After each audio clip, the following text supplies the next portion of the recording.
안녕하세요. 솔토리입니다. 이번 영상에서는 오페라 유령 챕터 25 지하실의 비밀 페르시아인의 이야기사 파트 1을 읽어드리도록 하겠습니다.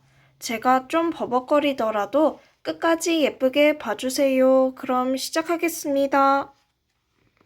샤니 자작과 내가 있던 방의 벽이 거울로 된 육면체 모양이라는 설명은 앞에서 했다.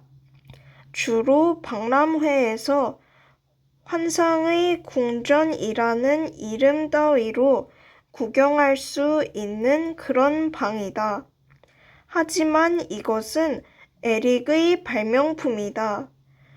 그가 마젠데란의 장밋빛 시절에 이런 방을 처음으로 만들어내는 것을 내 눈으로 똑똑히 보았다. 예를 들어 기둥 같은 장식물을 한쪽 귀퉁이에 세워놓으면 즉시 수많은 기둥이 생긴다. 거울 덕분에 실제 방은 6개의 육면체 모양의 방으로 늘어나고 늘어난 방은 또 제각각 무한대로 늘어난다. 그러나 어린 왕비가 유치한 놀이에 금방 실증을 내자 에릭은 그것을 고문실로 변신시켰다. 그리고 건축적인 목적을 위해 한쪽 귀퉁이에 철로 된 나무를 세워 놓았다. 이 나무는 나뭇잎까지 만들어 놓아 실제처럼 보였고 고문실에 감금되는 사람들이 어떠한 몸부림을 쳐도 끄떡없도록 철로 만들었다. 그리고 이러한 풍경은 귀퉁이에 있는 롤러의 자동 회전을 통해 순식간에 2개의 연속적인 다른 풍경으로 바뀌었다. 이 장치는 3등분으로 나뉘어져 그 각각의 서로 각을 이루며 만나는 3개의 거울면을 합치게 되어 있으며 그렇게 해서 차례대로 나타나는 장식물의 영상이 각 거울면에 유지되는 것이었다. 이 이상한 방의 벽에는 손으로 붙잡을 만한 것이 하나도 없었다. 단단한 강철 나무 이외에 가구라고는 거울밖에 없었기 때문이다. 거울은 맨발로 고문실에 던져지는 희생자의 어떤 공격에도 끄떡없을 만큼 두꺼웠다. 천장에 불을 밝혀주는 조명이 설치되어 있을 뿐 방에는 정말로 가구가 하나도 없었다. 전기 난방 장치 덕분에 벽과 방의 온도도 마음대로 조정 가능했고 방의 분위기를 바꾸는 것도 가능했다. 열대 지방의 태양 아래 놓인 듯한 초자연적인 환각을 일으키는 이 발명품에 대해서 이렇게 자세히 설명하는 이유는 내가 미쳤거나 거짓말을 하는 것도 아니고 사람들을 바보로 아는 것도 아니라는 점을 증명하기 위해서다. 아까 하던 이야기로 돌아가겠다. 천장에 불이 들어와 숲이 드러나자 자작은 엄청나게 놀랐다. 수많은 나무 기둥과 줄기로 이루어져 뚫고 갈 수 없는 숲이 그를 경악하게 만들었다. 그는 마치 꿈에서 깨어나려는 듯 양손을 들어 휘저으면서 눈을 깜빡였다. 아무 소리도 들리지 않는 듯한 모습이었다. 앞에서 말한 것처럼 나는 고문실의 숲을 보고도 전혀 놀라지 않았다. 그저 옆방에 귀를 기울일 뿐이었다. 그러다 눈길을 끄는 효과를 만들어내고 있는 거울 자체에 관심이 쏠렸다. 거울은 여기저기 금이 가고 흠집과 상처가 나 있었다.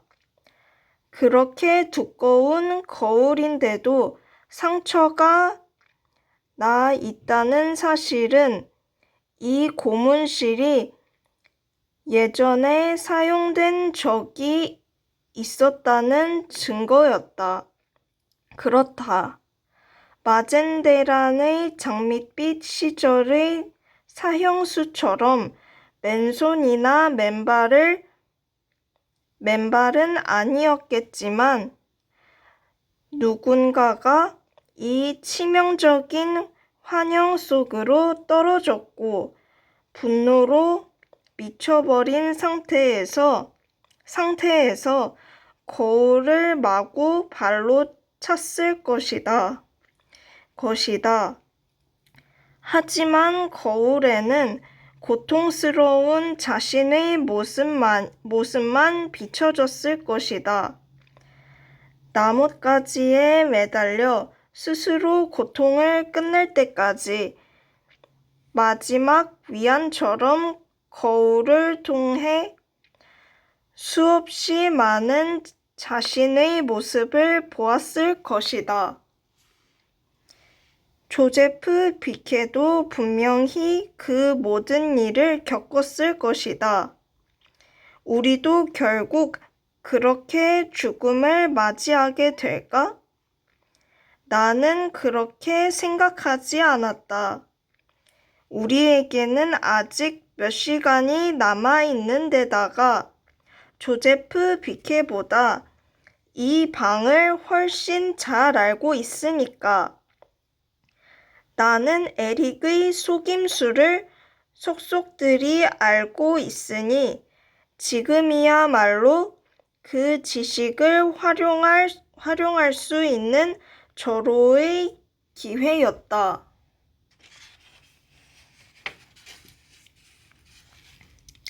우선 저주받은 이 방으로 들어온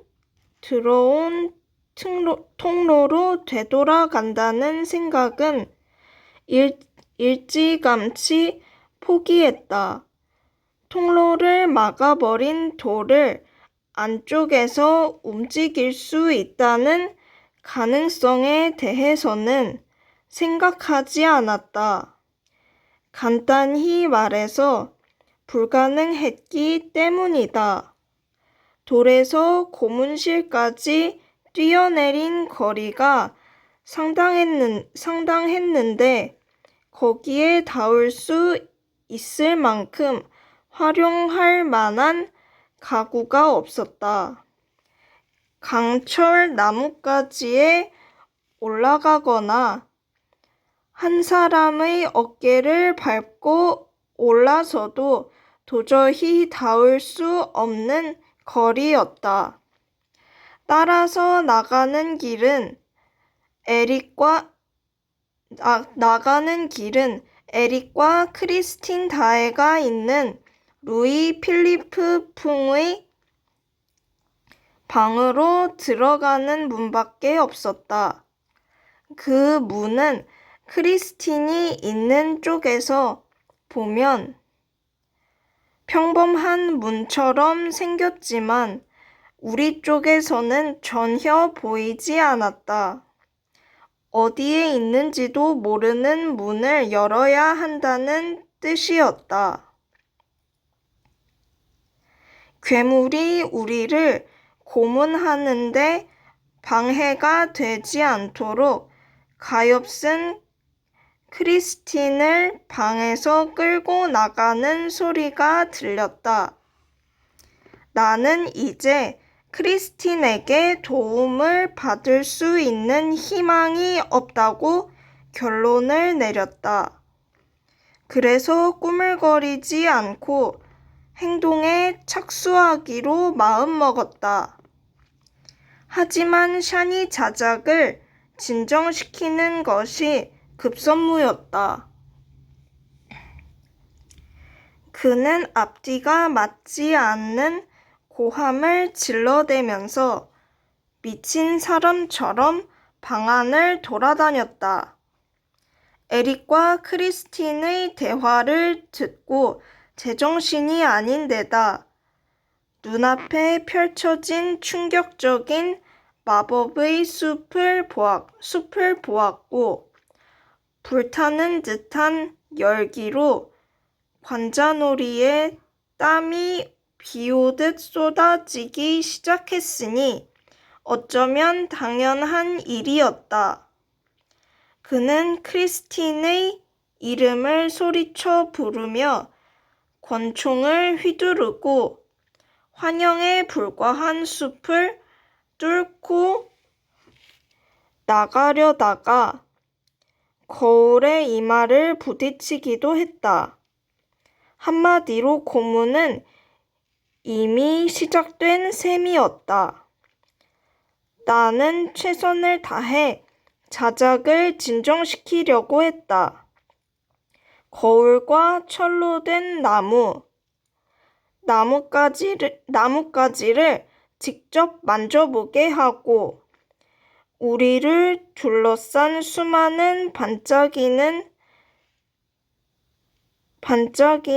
이 이미지에 대해 광학의 법칙에 따라 설명해 준 다음 무지한 보통 사람들처럼 그것들의 희생양이 되어서는 안 된다고 말했다. 우리가 있는 곳은 방일 뿐이에요. 그 사실을 잊으면 안 됩니다. 문을 찾으면 이 방에서 나갈 수 있어요. 나는 그에게 소리치거나 돌아다니면서 방해하지만 않는다면 1시간 안에 문의 비밀을 찾을 수 있을 것이라고 약속했다.